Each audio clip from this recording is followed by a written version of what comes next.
nessa segunda parte do material, que foi ao ar no dia 1º de setembro deste ano, na Globo News, finalizaremos a nossa observação sobre os impactos sociais do 11 de setembro de 2001. É o que passamos a ver a partir de agora. God, my God, I thought it was over. Absolutely had to be. What am I supposed to feel? 12 de setembro de 2011, o Day After. Nova York, diante da encruzilhada. Poderia virar uma fortaleza, a segurança, o policiamento, a guerra ao terror acima de tudo. Ou poderia virar uma cidade mais humana e solidária.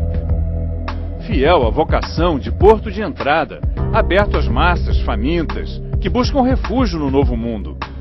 A tensão entre esses dois caminhos opostos continua 10 anos depois.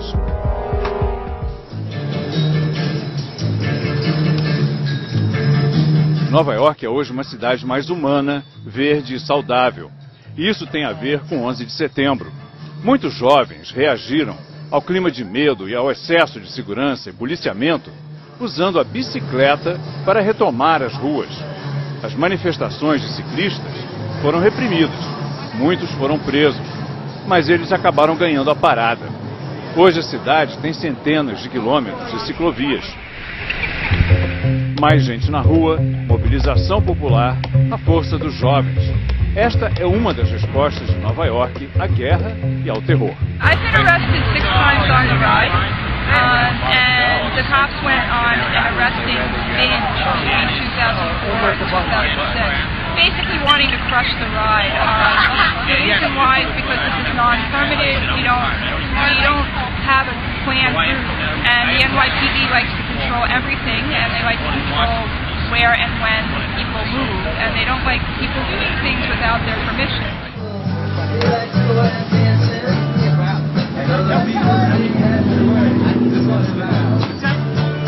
I think that's one of the ways that New York City has changed over the last 10 years, is that they've tried to justify an encroachment, a crackdown on public space under the guise of protecting us from terrorism.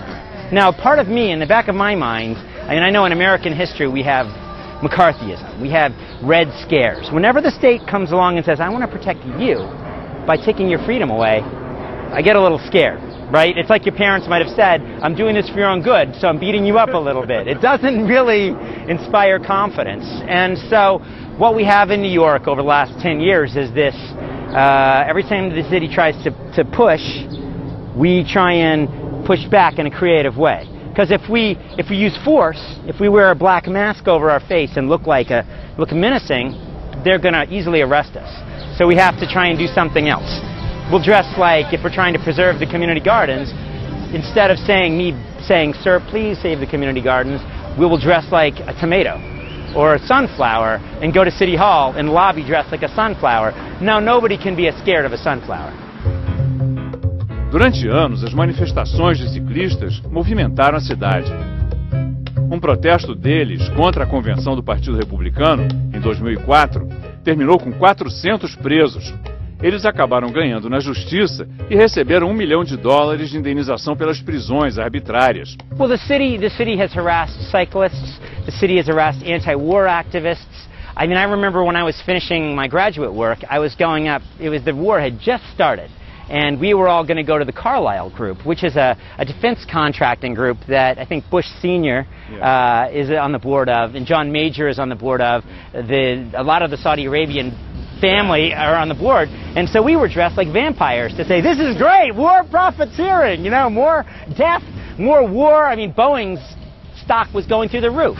And I have never seen us get arrested on the streets so fast as us dressed like vampires in front of the Carlyle building. We didn't even have time to disperse. If they'd said, we're going to arrest you, I would have said, okay, I'll see you later. You know, the Chinese have a saying, the brush of a butterfly's wing changes the world. And so all the events that happen anywhere in the world will have some effect on us, whether we know it or not. And so for me,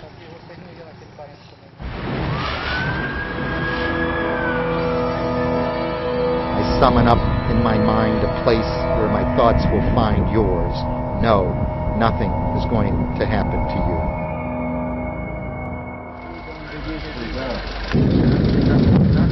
Found myself very saddened on October 7th of 2011, which was the day we started bombing Afghanistan.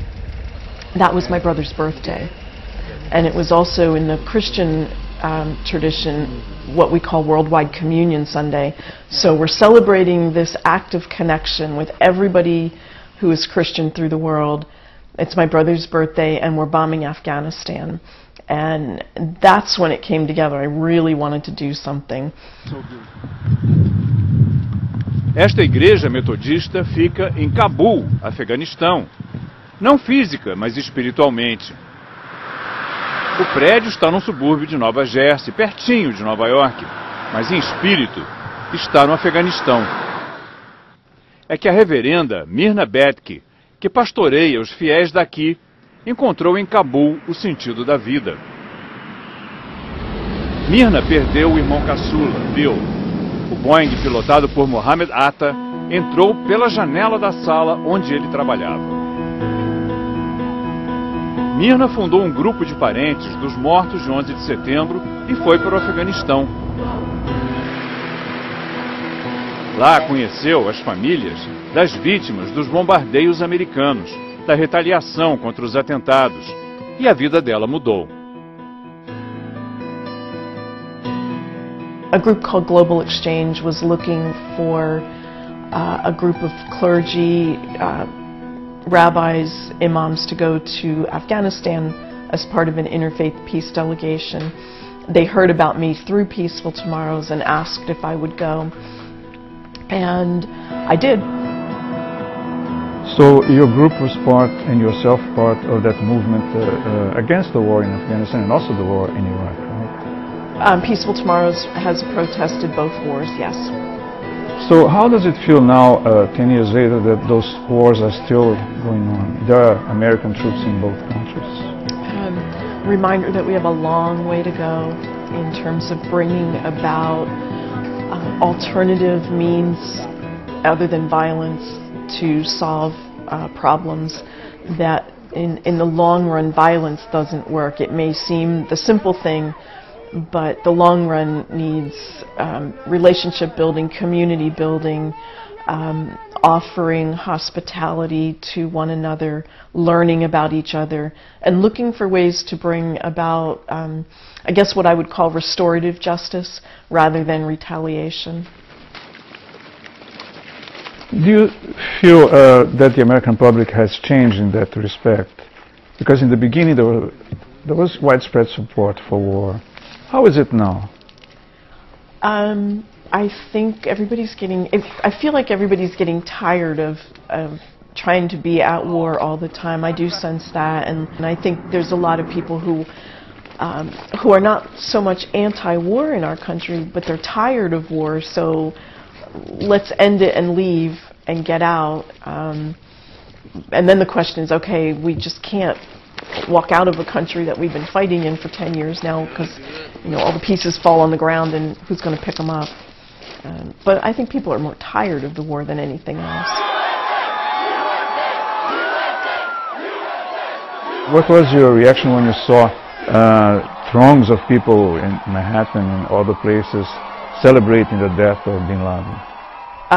That was really hard for me because one of the things that we reacted to after 9/11 was getting some of the pictures from across the world of people coming together and celebrating 9/11. And to me that's the same thing. You can't celebrate a death.